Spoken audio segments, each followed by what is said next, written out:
Crystal ball, Frank Chandler and the Regent family see a scene in Egypt and hear a horrible-looking man pronounce the name of Robert Regent, whom they have believed dead for 13 years.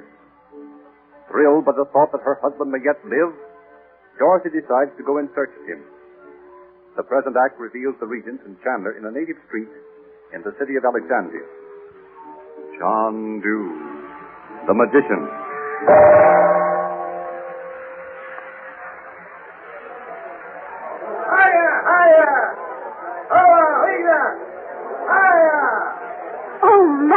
I must have that cute pair of red Arabian slippers.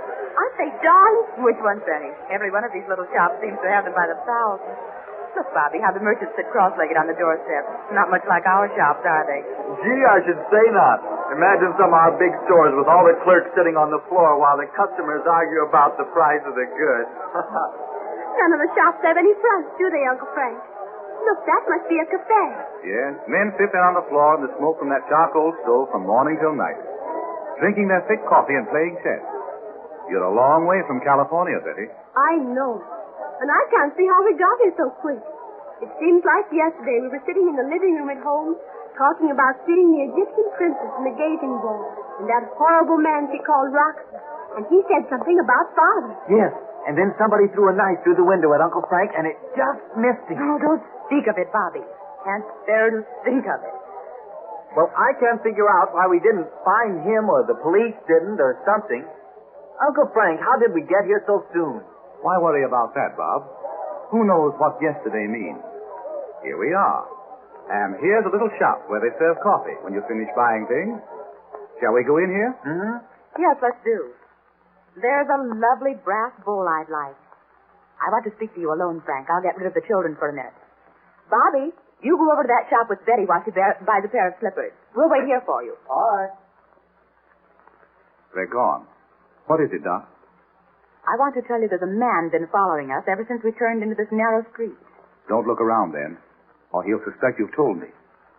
Where is he now? Leaning against the doorway of that stall where they're selling cakes. He's dressed in a long white robe and turban. Are you sure he's been following us, Dorothy? Oh, yes, I am. And it frightens me coming right on top of all those mysterious happenings at home. He's not the man the Egyptian princess called Roxor, anyway. I'd know him.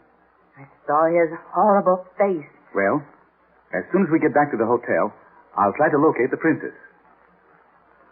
Is that man still there? Yes, he is. Let's sit down here and order some coffee. And before the children come back, I want to tell you what I plan to do. Oh, yes, do tell me. I have such a helpless feeling away over here, and then those robberies that frightened me so I was a little hysterical, I guess. You know, I blame myself for not coming home from India sooner.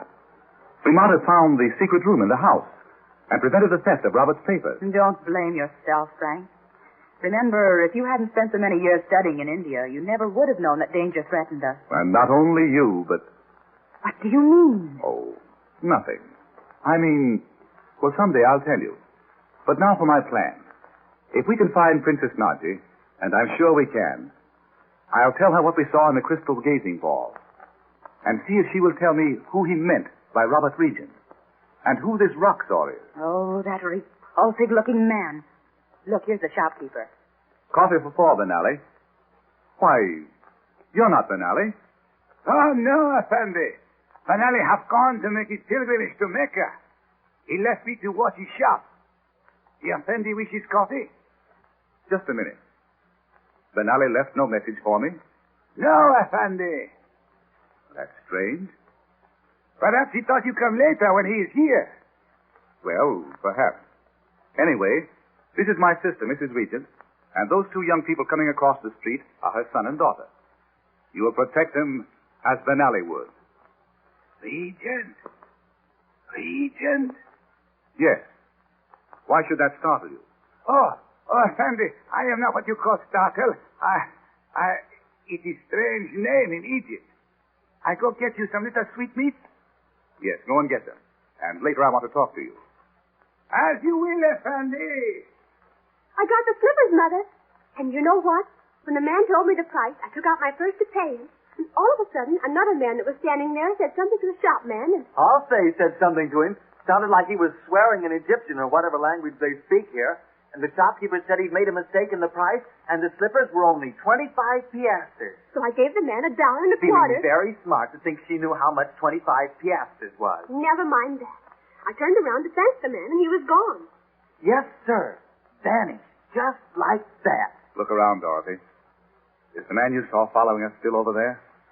No. Do you think it was he who spoke to the shopkeeper? Yes. And if he was, he may be someone I should see. Would you be afraid to wait here for a few moments? Of course not, Uncle Frank. You go on, and I'll look after Mother and Betty. Yes, go if you think you should, Frank. I'll buy a few things in the shop while we wait. Oh, I'm thrilled to death. Alexandria. You know what it looks like, Mother? What? Like a movie set. I saw one just like it the day I went through the Lasky studio. The same narrow streets, little open shops, and men in turbans walking around selling bread that looks like pancakes. Don't call them turbans, Betty. They're tarbushes. They're just like Uncle Frank's magic hat. Well, all right, Smarty. But it is thrilling, isn't it, Mother? Yes, I think so, too. Look how the windows in the second stories overhang the street. And maybe behind those lattice windows, a beautiful princess is held captive by a big, fat man with a curved sword. Oh, Betty. If you must think up fairy tales, for heaven's sake, make them more cheerful. Ooh. Why, Mother, you're not really nervous, are you, darling? No, of course not, dear. Well, drink your coffee, and then we'll do a little shopping. When's Uncle Frank going to look for the Princess Naji, Mother? Hush, Bobby. I don't think we should speak her name so loudly. Someone might hear us. Uncle Frank's going to find out where she is today if he can. We're going back to the hotel in a few minutes. And wait there while he sees the princess? Oh, don't you hope he finds her right away? I'd love to see a princess.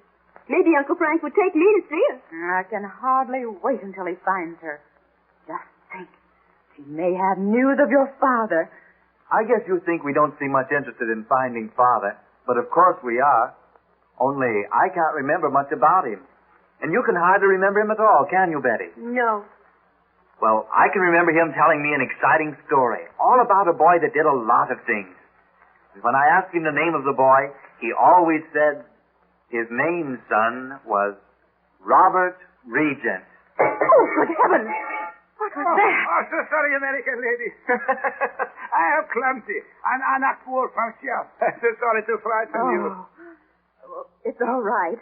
Come on, Mother. Let's buy what we want and go back to the hotel. You wanted to see that brass bowl, didn't you? Yes, yes. It will be lovely for those pale yellow tulips at home, won't it? Oh, yes. And let's look at those lovely opals in the little glass case. Yes, you really need an opal. What would you do with it if you had it? Oh, I don't know exactly.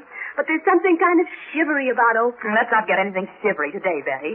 Why, Mother. Oh, I'm sorry, dear. Get whatever you like, of course. I must overcome this feeling of menace that seems to hang over us. Oh, here's something I want. Look, Mother, a double-edged knife in a red leather case. See how sharp it is. Ooh. And look at the carving or whatever you call it on the handle. And the case is embroidered in gold thread. Well, I must say, Bob, you don't want much. Oh, may I have it, Mother? I won't ask you for another thing all the time we're over here. Well, I suppose you may. Men never seem happy unless they have guns or knives or something destructive.